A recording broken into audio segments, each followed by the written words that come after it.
really interesting to see this visit from the Chinese Premier. Is this something that really engages the Australian public? How do they view a visit like this and our relationship with China? Yeah, thanks, Laura.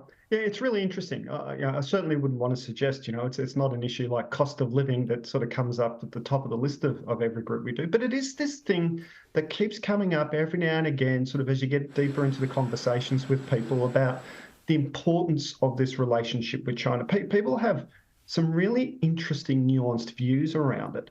And so what you see regularly pretty often is this view that one of the good things that the Albanese government has done, we get a lot of critique and commentary that we talk about on this show, but one of the good things that come up quite regularly is this idea of restoring the relationship with China.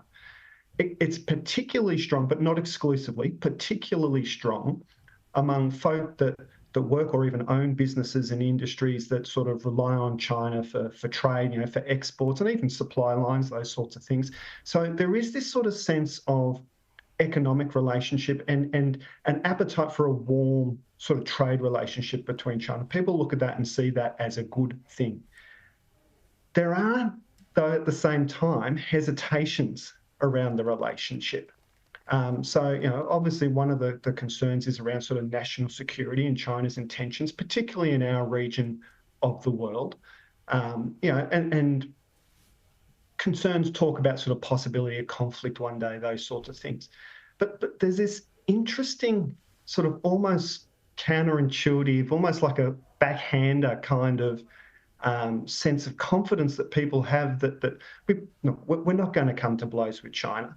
And that sort of backhanded compliment is because why would China need to go to war with us when they pretty much own everything that they'd want to own in Australia anyway?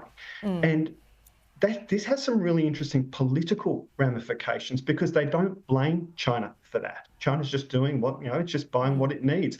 They really hold the government and successive governments of both sides of politics to account for sort of selling off key strategic assets and those sorts of things to China. So some really interesting nuanced views that do have some positive political ramifications, but also some negative ones as well. When we talk about Chinese-born voters, there's often not a lot of nuance when we talk about it in this kind of setting. What is the assumption there, and what is the actual research that you're getting about the way Chinese-born voters vote? Are they more likely to vote for Labor, who now has a better relationship with their homeland, or are they in Australia for a reason, if you know what I mean? Yeah. Well, I think the first really interesting thing about Chinese-born voters is to recognise that they aren't a homogenous group. There's often in the political world this assumption that they sort of vote en bloc, en masse as a homogenous unit. That's not true. There are cultural and economic diversity within that group that sort of blow in different directions. Having said that, in broader terms, what we've seen is since really it goes back to the pandemic, and the erosion of that relationship between Australia and the government of the time around China, we saw Chinese voters start to become a bit more volatile, to move around.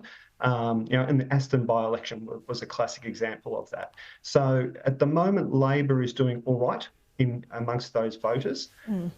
Now, the current, like every other voter, the current economic circumstances and those sorts of things is going to put that under strain. And we do know that when they vote on economic grounds, they tend to vote more conservatively.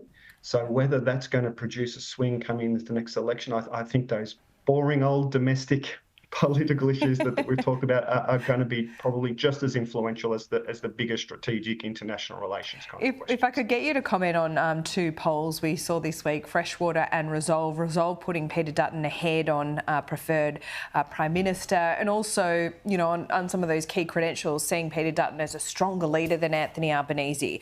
A, does that matter, or that metric at all?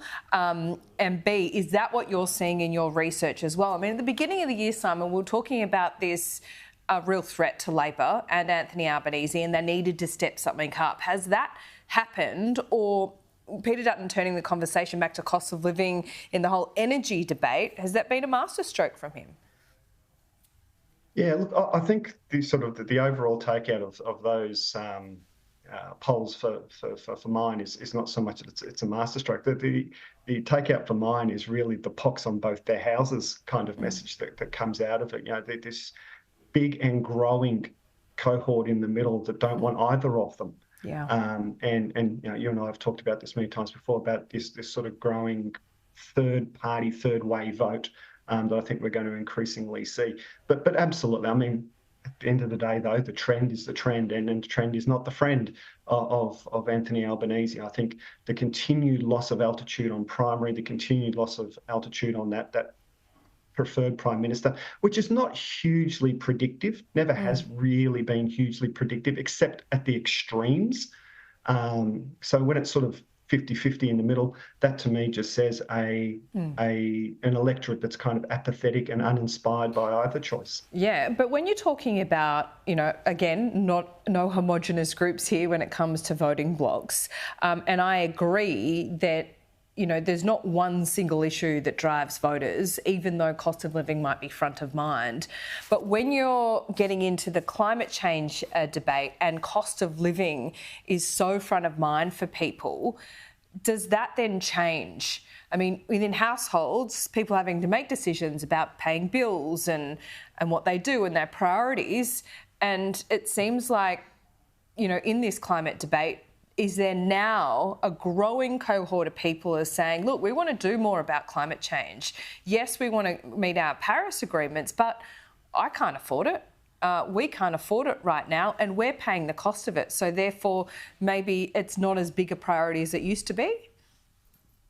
Yeah, this interesting thing happens around when you talk about sort of the cost of living implications of climate, if I can for a second. So it's more around, particularly in the energy space. So what folk are saying is a big component of our sort of rising utility bills is an over-reliance on a small number of generators that can sort of manipulate the market. This idea of sort of corporate price gouging, these sorts of ideas sort of permeate the discussion. In that context, what they're saying is, well, this is actually the attractiveness of renewable energy, is that it diversifies that sort of production base, if you will, and the old supply versus demand. Well, if there's more supply, there's more diverse supply, there's more players in the market. At the very least, it might not stop prices from going up, because we don't believe that once things have gone up, they come back down again. It might not stop prices from going up, but it might slow them down. So there's this really interesting. So the justification for renewables becomes not so much about climate. That's sort of like, yeah, it does that too. Great, tick the box. But really, it's about this diversification of our energy mix, and hopefully sort of the market benefits that come from that. Yeah, perhaps that's more a comment on corporate Australia than anything else, and institutions and the loss of faith in them. But conversation for another time, perhaps, Simon. We'll see you soon. Thanks, Laura.